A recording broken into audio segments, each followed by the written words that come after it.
Gani, vamos falar um pouquinho de política americana, econômica e a repercussão global disso. Dados fracos sobre a geração de empregos nos Estados Unidos, falávamos sobre isso na semana passada, fizeram bolsas pelo mundo despencarem, principalmente nesse começo de semana.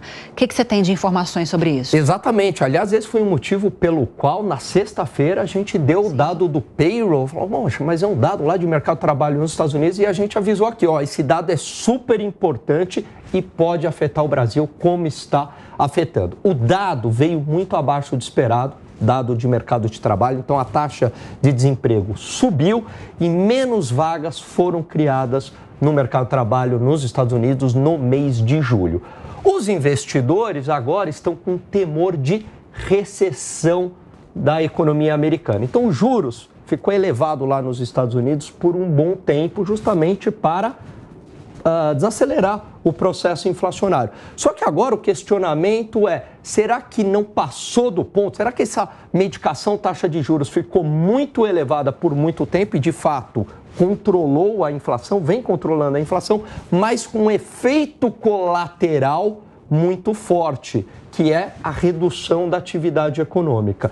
E aí, as empresas estavam com os seus valores muito elevados, né? Essas empresas de tecnologia. E agora o investidor acordou e falou, peraí, será que essas empresas não estavam supervalorizadas? Será que elas valem tudo isso mesmo? E aí começa um movimento de correção. Todo mundo começa a vender as suas ações e aí, naturalmente, a bolsa cai. A gente viu isso na Ásia, esse temor global por conta da recessão nos Estados Unidos e soma-se a isso, Lívia, tensões geopolíticas lá no Oriente Médio, que também, né, acabam acabam fazendo preço e resultado das empresas também bem abaixo do esperado. As empresas de tecnologia estão valendo muito, mas na hora que sai o lucro, peraí, mas o lucro não está tão elevado assim. Então começa esse movimento de correção, todo mundo vendendo as ações. Como é que pode nos afetar aqui? Sim. Pode ter uma alta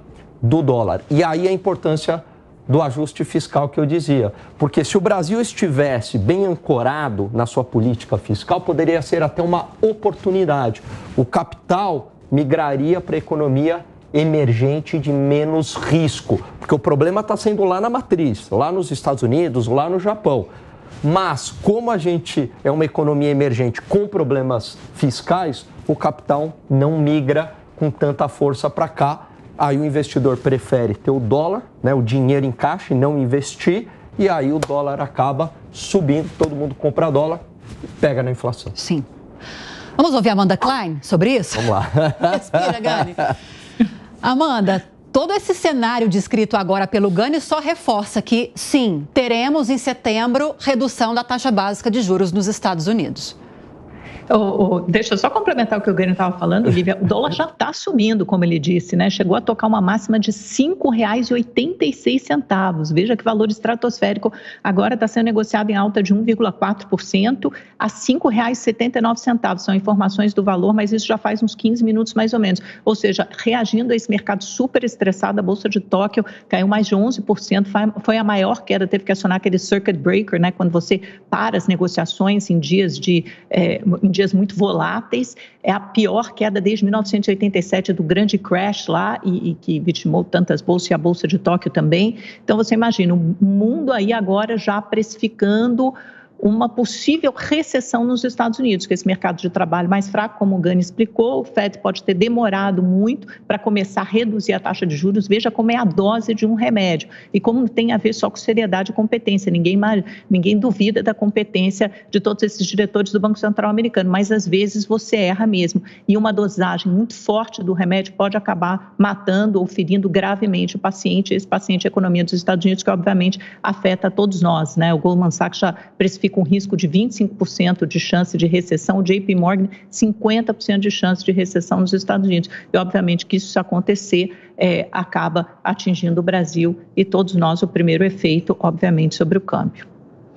Pois é, o problema é que a gente tem em vários organismos, como bancos centrais americanos, europeus, etc., uma visão que muitas vezes ela é obsoleta para esse mundo em rápida transformação. Transformação não só das relações comerciais e todo o impacto da tecnologia na indústria, mas também a relação das pessoas com as suas vidas, com seus hábitos de consumo. Se a gente olhar para números de 2022, a gente vai ver que quase 12% das famílias americanas têm renda acima de $200 mil, que é um número, um valor de renda bastante relevante. O problema é que essas pessoas, em geral, essas famílias, estão em grandes centros, cidades importantes, onde o custo de habitação subiu demais, o custo de vida subiu demais, e você tem hábitos, sobretudo das pessoas mais novas, muito influenciados por essa vida de consumo amplo, pleno, sem limites, que a gente vê em rede social. Não sobra dinheiro para poupar. Existe uma nova dinâmica no mundo. Os Estados Unidos não está sabendo lidar com isso e, por isso, está havendo essa fragilidade econômica que terá repercussões sérias ao longo dos próximos anos.